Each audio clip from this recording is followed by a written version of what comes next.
Everybody, welcome back to video game Esoterica. On this week's episode of Oddity Obscura, we are taking a look at the 90s classic first-person, I'll call it a shooter, but it's a sword game, Witchaven. When I mean classic, I mean barely good, but hyper charming. Get right into it here. Capstone made this game, and they were basically the company you bought games from when you were a kid and you didn't have a lot of money from your allowance. When you went to EB Games, or whatever store you frequented as a kid, and you had $5 in your pocket, there's probably a Capstone game you could afford. You wouldn't want to buy it. You'd be looking at something different on the shelf, but you'd look in your pocket, or you'd ask your parents, and they'd say, no, buy a game with what you have in your pocket. And you would end up with something like Witchaven. Although, because of that, I absolutely love this game. This is a huge guilty pleasure of mine. When I was a kid, I played this game from start to finish dozens of times, including its sequel, Witchaven 2. Oddity-wise, for Capstone, it's actually a pretty good game. All the enemies have that Ray Harryhausen style animation to them. I'm not sure if they're Claymation or if they're pre-rendered, but each enemy has a ton of frames and they're lovingly animated. You get that kind of crazy, weird pop-up there. I remember that as a kid. And there's a lot of traps. You can die immediately in this game. There's 100 ways to die in a stage that's not by the enemy's hand. In the starting area alone, there are lava pits that you can fall in and die within 10 seconds of hitting start. So it definitely has that early to mid 90s feel to it. Each level is a gigantic maze. This was the first game that came out using an early version of the build engine that would go on to power games like Duke Nukem 3D. So this is also, like from a historical Oddity standpoint, the first use case scenario of a technology that was going to give us amazing games like Duke Nukem. But Capstone also made some really terrible games.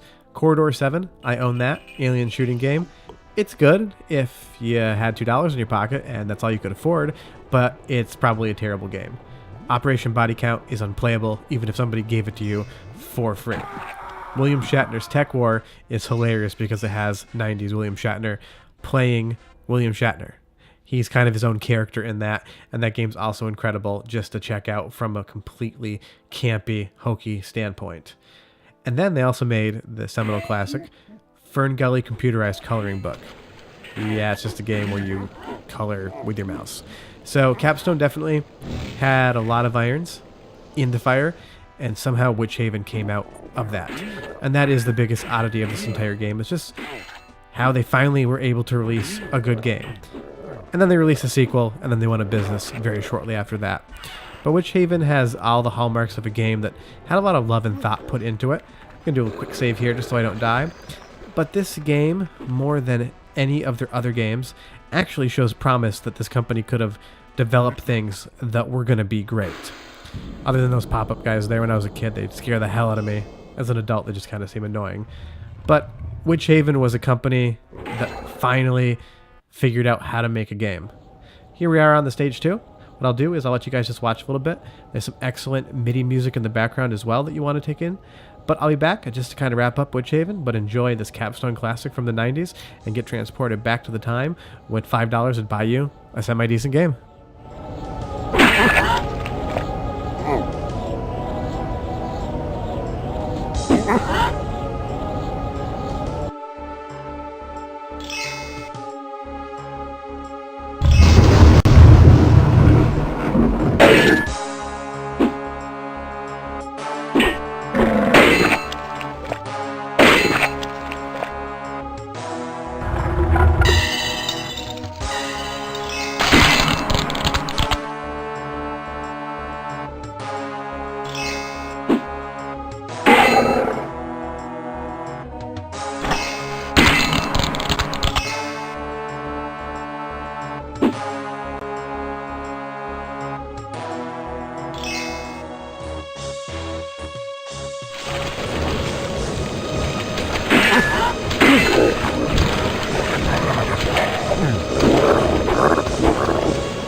So yeah, definitely have to enjoy all of that music. It's that classic mid-90s MIDI soundtrack. Absolutely love each and every moment of it. And like I said before, a lot of care went into this game from a company that made pretty crappy games. So I think they finally hit their stride with Witchaven. It could be that this game, weirdly enough, is based on a pen and paper role-playing game of the same name. Loosely based, and I couldn't really find much information to go together with that. But this is technically a licensed game, which normally licensed games are horrible, and normally Capstone games are horrible, but somehow when Capstone makes a licensed game, it's better than their normal everyday stuff. So that's just another weird oddity that finally a good licensed game from a company that never even made great games in general. But this game is something that just, I feel like I'm 12 again, or 13, however old I was when I purchased this. When I play Witchaven, I'm instantly transported back to being that kid who spent $5 to buy a game based on the cover art alone, hoping that it was going to be good when I got it home. And that's something that I can't say that I miss about gaming, but from a nostalgia factor is something that was always charming. The sight unseen, buy it for the cover art, and hope when you get home the game was decent. Although we did live in an era where if you didn't like something, you could just return it. So I guess the risk wasn't really there like it is today. The minute you take that shrink off the game, you then own it no matter what. But short of that, that is Witchaven. I'll let you guys finish up here. We will be back next Tuesday with another episode on another odd game. Otherwise, if you could do us a huge favor, go down below and hit that like and subscribe button. It takes a lot of time to make each one of these episodes. And in this instance, it was really enjoyable because I got to play Witchaven again. We really do appreciate all your guys' support. If you want to follow us on Instagram, you can at Chicago Game Collector. Otherwise, thanks so much for watching. You guys have a great weekend, and we'll see you next week. Bye-bye.